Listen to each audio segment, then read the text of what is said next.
Hey guys, welcome to my YouTube channel. आज के इस लेक्चर में हम गिब्स पैराडॉक्स के बारे में स्टडी करने वाले हैं, जो कि स्टैटिस्टिकल मैकेनिक्स का एक बहुत इंपॉर्टेंट टॉपिक हो जाता है एग्ज़ाम पॉइंट ऑफ व्यू से भी, क्योंकि ये एक लॉन्ग आंसर में और शॉर्ट आंसर में पूछा ही जाता है। ठीक है, तो हम पढ़ते हैं गिब्स पैराडॉक्स के बारे में। तो गिब्स पैराडॉक्स को पढ़ने से पहले हमने पहले भी बहुत सारे पैराडॉक्स के नाम सुने होंगे या आपने पढ़ा भी होगा, जैसे ट्विन पैराडॉक्स और ग्रैंडफादर पैराडॉक्स। ठीक है, तो पैराडॉक्स का मतलब क्या होता है? पैराडॉक्स का मतलब होता है कंट्राडिक्शन। ठीक है, तो सबसे पहले जान लेते हैं कि ट्विन पैराडॉक्स और ग्रैंडफादर पैराडॉक्स होता क्या है, तो आपको गिब्स पैराडॉक्स काफ़ी अच्छे से समझ आएगा। तो अगर हम बात करें ट्विन पैराडॉक्स की, तो ट्विन पैराडॉक्स में अगर हम थ्योरी ऑफ रिलेटिविटी की बात करें, तो मान लीजिए कि हमारे पास दो ट्विन हैं, दोनों की अभी 18 ईयर्स के हैं। तो हम उसमें से एक ट्विन को अगर हम स्पेस में भेज दें, वो स्पेस में एक को हम भेज दें और एक हमारा अर्थ पे ही रहे। जब हम उसे स्पेस में भेज रहे हैं तो स्पेस में वो ट्रैवल करेगा रॉकेट से, अगर वो ट्रैवल कर रहा है, और किस स्पीड से कर रहा है? लाइट की स्पीड से अगर वो ट्रैवल कर रहा है। ठीक है, तो लाइट की स्पीड से उसने स्पेस में हमारा ट्रैवल किया, और मान लीजिए कि वो 40 साल बाद वापस अर्थ पे आता है, तो क्या होगा? उनकी एज कितनी होनी चाहिए? 40 + 18 58 ईयर्स होनी चाहिए, लेकिन ऐसा होता नहीं है। जो हमारा अर्थ पे होगा उसकी एज तो 58 ईयर्स होगी, लेकिन जो हमारा स्पेस से आया है, टाइम ट्रैवल करके आया है स्पीड ऑफ लाइट के थ्रू, तो उसकी एज 58 ईयर्स से बहुत कम होगी। ठीक है, तो इसमें क्या होता है, ऐसा क्यों हुआ? बिकॉज जो टाइम होता है, मतलब जो स्पेस में जो टाइम होता है ना, वो डायलेट हो जाता है। ठीक है, जिसे हम टाइम डायलेशन भी कहते हैं। ये इसी फिनोमिना को हम ट्विन पैराडॉक्स कहते हैं। ओके, तो ये थी ट्विन पैराडॉक्स की बात। अब ग्रैंडफादर पैराडॉक्स क्या होता है? अगर हम आपने बहुत सारे टाइम ट्रैवल की कहानियाँ तो सुनी ही होंगी, उसमें से एक अगर मान लें कि एक ग्रैंड सन है और वो टाइम ट्रैवल करके पास्ट टाइम में पीछे चले जाता है और किसी वजह से अपने ग्रैंडफादर को अगर मार देता है, तो क्या होगा? अगर ग्रैंडफादर ही नहीं रहेंगे तो ग्रैंडसर कहाँ से आएंगे ना? ग्रैंडसर क्या हो, कहाँ से आएंगे? तो ये भी क्या है? कंट्राडिक्शन है, जिसे हम पैराडॉक्स कहते हैं। ठीक, तो ये हो गई गिब्स मतलब sorry twin paradox and grandfather paradox की बात। अब गिब्स पैराडॉक्स होता क्या है? जब हम गिब्स पैराडॉक्स की बात कर रहे हैं तो हमारे पास, हम मान लेते हैं कि हमारे पास दो इंडिपेंडेंट सिस्टम है। ठीक है, दो हमारे पास इंडिपेंडेंट सिस्टम है, हम ऐसा मान लेते हैं, जिसमें दोनों जो सिस्टम होंगे उन दोनों की एंट्रोपी क्या होगी? अलग अलग होगी। ठीक है, तो हम क्या करते हैं, हम दोनों सिस्टम में अपनी अलग अलग एंट्रोपी होगी, तो हम दोनों सिस्टम की एंट्रोपी निकालते हैं और एंट्रोपी को ऐड कर देते हैं, तो कुछ हमें एंट्रोपी मिलती है। ठीक है, सबसे पहले हम दोनों की एंट्रोपी निकालेंगे, हमारे पास जो इंडिपेंडेंट सिस्टम है उन दोनों की हम एंट्रोपी निकालेंगे और उन एंट्रोपी को ऐड कर देंगे, तो हमारे पास कुछ और एंट्रोपी आएगी। फिर हम क्या करेंगे?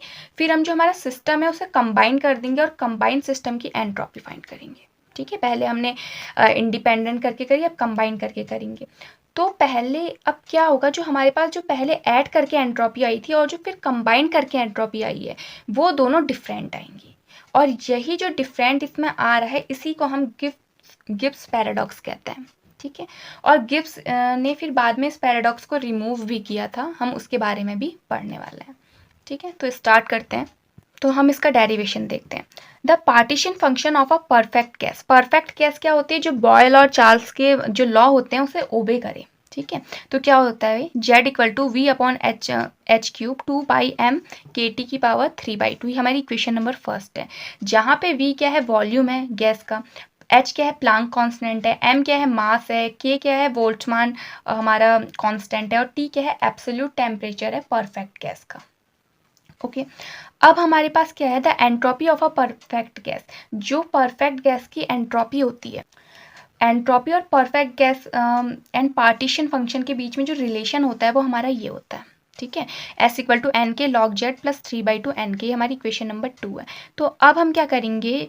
Using equation first in equation 2, इसकी वैल्यू हम इक्वेशन 2 में पुट कर देंगे Z के बदले, तो हमारा क्या आ जाएगा? ये वैल्यू आ जाएगी इधर से। ठीक है, अब हम यहाँ पे क्या करेंगे, जो हमारी ये वैल्यू आ गई, तो अब हमें पता है कि log a b upon c क्या होता है, log a plus log b minus log c होता है। ठीक है, तो यहाँ पे हम इसे ए मान लेंगे, ये हमारा बी हो जाएगा, ये हमारा सी हो जाएगा। ठीक है, तो हम इसको यहाँ पे log a upon b a b upon c का फॉर्मूला लगा के इसको ऐसे एक्सपेंड कर देंगे। ठीक है, अब हमें पता है कि log m की पावर n क्या होता है, n log m होता है। ओके, तो हम यहाँ पे log m की पावर n लगा देंगे। ठीक, log m की पावर n। ठीक है, तो यहाँ पे हम log m की पावर n लगा के इसको एक्सपेंड कर देंगे। ठीक है, तो 3/2 सब में आगे आ जाएगा, और यहाँ पे भी 3 log h आ जाएगा। सब में अलग अलग कर लिया हमने, 3/2 log 2। ठीक है, और यहाँ पे भी 3 log h 3/2 n की आ जाएगा। ठीक हो गया।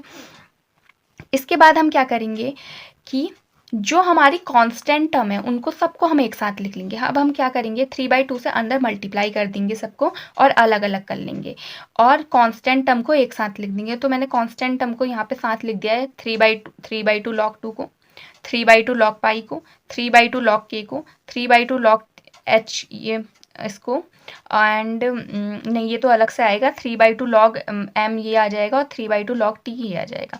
तो कांस्टेंट टर्म को मैंने अलग लिख लिया, क्योंकि इसके बदले हम सी वैल्यू पुट करेंगे ताकि हमारा जो डेरिवेशन है वो ईजी हो जाए। ठीक है, तो ये हमारा जो कांस्टेंट टर्म नहीं है उसे हमने आगे लिखा है, बाकी सारी टर्म को हमने पीछे लिख दिया है, और इसके बदले हमने क्या लगा दिया है, सी लगा दिया है। ठीक हो गया। अब ये जो एन के है, इसका जो एन के था यहाँ पे हमने कॉमन लेके यहाँ पे 3/2 आ गया है। ठीक, ये हमारी इक्वेशन नंबर यहाँ से थर्ड आ गई है। यहाँ पे वेयर सी इज दिस, और ये क्या है, कॉन्स्टेंट है। ठीक हो गया। अब हम क्या करेंगे, ये हमारा फिगर आपको दिख रहा है, ये हमारा फिगर ए है। यहाँ पे हम कंसीडर करेंगे कि दो हमारे पास डिफरेंट सिस्टम हम कंसीडर करने वाले हैं। ठीक हो गया। Let us consider two system A and B held at same temperature T. इनका जो टेम्परेचर होगा वो सेम होगा। ठीक है, by a barrier, then from equation 3, तो हम इक्वेशन 3 का यूज़ करेंगे, entropy of the system A and B is given by. हमने एक हमारा सिस्टम कंसीडर किया है जो कि हमारा क्या है, बीच में से पार्टीशन है इसमें ए एंड बी। यहाँ पे n a v a t m a n s a है, मतलब एन क्या है, number of molecule, volume, temperature, mass and entropy. इन दोनों का जो टेम्परेचर होगा सेम होगा, और बाकी सारी चीज़ें क्या है, डिफरेंट है दोनों के लिए। ठीक है, अब हम क्या करेंगे इसमें, अब जो यहाँ पे हमारी जो इक्वेशन नंबर थर्ड आई है, ठीक है, इसमें हम इसके लिए वैल्यूज़ निकालेंगे, मतलब एस ए की वैल्यू निकालेंगे, एस बी की वैल्यू निकालेंगे। ठीक है, तो यहाँ पे हमारी एस ए की वैल्यू कितनी आ जाएगी, देखिए इसके थ्रू जो यहाँ पे हमारी इक्वेशन है, इसमें एन के बदले एन ए रख देंगे फर्स्ट के लिए, और एस ए के लिए एन ए वी ए। ठीक है, इससे इंक्लूड करके एम ए। ठीक है, तो यहाँ पे हमने दो इक्वेशंस निकाल ली है, इक्वेशन 3 के लिए S A and S B की वैल्यू। ठीक है, बस वो क्या है, इसमें टेम्परेचर दोनों में सेम था, अभी हमने डायग्राम में देखा, और बाकी सारी चीज़ें चेंज हो जाएंगी एम ए एंड एम उसके according, S A and S B के अकॉर्डिंग। ये हमारी इक्वेशन नंबर 4 था, और इक्वेशन नंबर 5 आ गई। अब हम क्या करेंगे, जो हमारे पास ये जो फिगर हमारा फर्स्ट था, ठीक है, इसमें जो बैरियर है ना, इसको हम रिमूव कर देंगे इधर पे। तब क्या होगा देखिएगा, now remove the partition so the gas molecule of the system A and B क्या हो जाएगी, फ्रीली मिक्स हो जाएगी। हमने इसका बैरियर जो है वो रिमूव कर दिया है, तो ये क्या हो जाएगा, ये फ्रीली मिक्स हो जाएगा। And entropy of the joint system is, तो जॉइंट सिस्टम की एंट्रोपी कितनी हो जाएगी, एस ए बी कितनी हो जाएगी, S A plus S B. तो यहाँ से हम S A and S B की वैल्यू उठा के यहाँ पे रख देंगे, तो हमारी एक इक्वेशन आ जाएगी इधर से। ठीक है, हमने इसमें S A and S B की वैल्यू रख दी है। अब हम क्या करेंगे, हम मान लेते हैं कि जो वी ए है, वी बी है, वी ये इक्वल है, मतलब हमने मान लिया, एक फिगर हमने दो ले लिया, दूसरा फिगर ले लिया। अब हम मान लेते हैं कि जो वी ए है और वी बी है वो वी के इक्वल है, N A N B N के इक्वल है, M A M B M के इक्वल है। तो क्या होगा देखिएगा, तो हमारी जो अबव इक्वेशन आई थी ना, इसमें हम ये वैल्यूज़ पुट कर देंगे। ठीक है, तो वी ए के बदले यहाँ पे जो वी ए था उसके बदले हम वी पुट करेंगे। ठीक है, एम ए था एम पुट करेंगे, और जो जहाँ पे हमारा एन ए एन बी था वहाँ पे हम एन पुट करेंगे, तो हमारी ये इक्वेशन आ जाएगी। अब हम यहाँ से क्या करेंगे, दोनों में टू कॉमन, मतलब दो हैं तो कॉमन जो आ जाएगा, कॉमन लेके इक्वेशन नंबर हमारी यहाँ पे 6 आ गई है। ठीक है, अब हम क्या करेंगे, जो हमारा फिगर बी था इसका हम पार्टीशन को हम रिमूव कर देंगे। जब हम इसका पार्टीशन अब हम रिमूव करेंगे तो हमारे पास क्या आ जाएगा, 2b आ जाएगा, 2n आ जाएगा, वैल्यूज़ आ जाएगी, ठीक है, 2 में हमारी वैल्यूज़ आ जाएंगी। तो अब हम क्या करेंगे, on removing the partition of figure this the molecules of gas will mix freely, ठीक है, तो मॉलिक्यूल क्या हो जाएंगे, गैस के फ्रीली मिक्स हो जाएंगे। Now the joint system will be 2n numbers of, और ये हमारी वैल्यूज आ जाएंगी, ठीक है, जैसे मैंने आपको बताया कि जब फ्रीली मिक्स हो जाएंगे तो 2v 2n ऐसे बन जाएंगे। तो अब क्या हो जाएगा, जो हमारी इक्वेशन नंबर थर्ड है ना, इक्वेशन नंबर थर्ड हमारी ये है, ये वाली, ये जो हमारी इक्वेशन नंबर थर्ड है, इसमें एंट्रोपी क्या हो जाएगी जॉइंट सिस्टम की, इसे हम एस डैश ए बी करके कर लेंगे, और यहाँ पे जो हमारे वैल्यूज़ हैं इसके बदले हम क्या रख देंगे, देखिएगा इसके अकॉर्डिंग 2n रख देंगे, ठीक है, 2n रख देंगे के दिस आ जाएगा, ठीक है, इसके अकॉर्डिंग, ठीक है। अब हम क्या करेंगे, इसमें से हम कॉमन लेने वाली चीज़ को कॉमन ले लेंगे, जैसे log 2v है, इसको हम अलग अलग करके लिख लेंगे सबसे पहले। फिर उसके बाद हम देख पा रहे हैं कि ये जो हमारा पूरा जो इक्वेशन बनेगी, ये हमारी क्या है, इक्वेशन नंबर 6 है, ये देखिए ये हमारी इक्वेशन नंबर 6 है। और एस ए बी क्या है, एस ए बी है हमारा S A plus S B, ठीक है, तो ये हमारी इक्वेशन नंबर 6 है। और ऐसे क्या है, S A plus S B, तो इसके बदले हम S A plus S B लिख सकते हैं। और जो ये इसको अगर हम अलग कर लें, देखिए हमने क्या किया, जो log 2n के अगर हम इसे अलग लिख लें तो हमें कोई फ़र्क पड़ेगा, नहीं पड़ेगा, ठीक है। और बाकी जितनी हमारी इक्वेशन बची वो हमें बची इक्वेशन नंबर 6 बची, और उसके बदले हम ये भी लिख सकते हैं।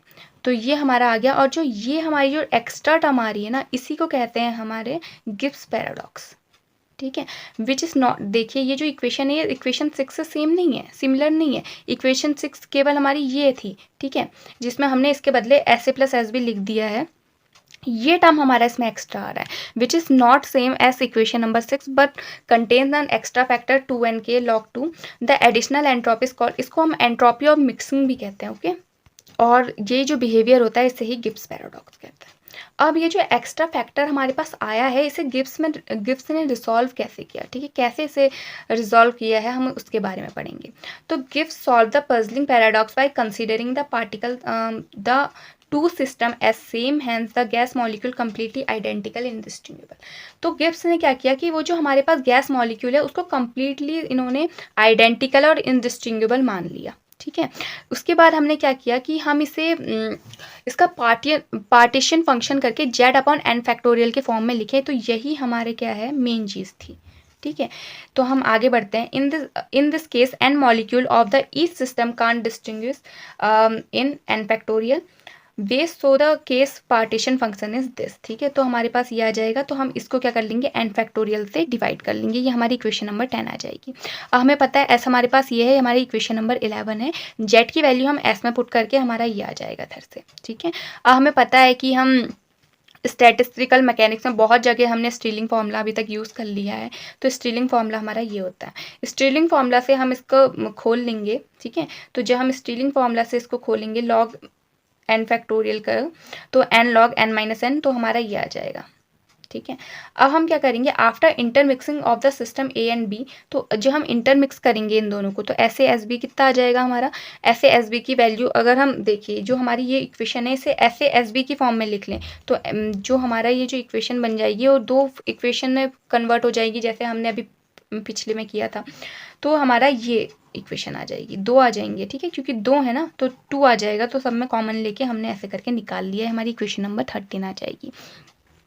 The actual entropy of the joint system is given by, अब हम इक्वेशन नंबर 12 अगर देखें, जो हमारी इक्वेशन नंबर 12 है, उसमें हम क्या करेंगे, को n को 2n से रिप्लेस कर देंगे और v को 2v से रिप्लेस कर देंगे, जैसे अभी तक हम करते हुए आ रहे थे।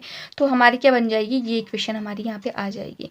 अब हम देख पा रहे हैं कि अब यहाँ पे जो इक्वेशन नंबर 13 है, ये भी एस ए बी जो है, और इक्वेशन नंबर 14 है, ये दोनों क्या आ रही है, सिमिलर आ रही हैं। तो equation 13 and equation 14 gives the same effort result which shows the entropy is behaving as extensive quantity, ठीक है। तो यही क्या है, यहाँ पे गिब्स पैराडॉक्स क्या हो जाएगा, हमारा रिजॉल्व हो जाएगा, ठीक है। तो ये था कि गिब्स पैराडॉक्स होता क्या है, और इसमें जो हमारा एक्स्ट्रा फैक्टर आर था उसको गिब्स ने कैसे रिजॉल्व किया, उसके बारे में ये वीडियो थी। तो आई होप आपको ये वीडियोस पसंद आई होगी। अगर आपको इस वीडियो में कोई भी डाउट है या कोई भी आपको क्वेश्चन है तो आप कमेंट सेक्शन में पूछ सकते हैं। तो I hope you like my videos. If you like my videos please like share and subscribe. Thank you.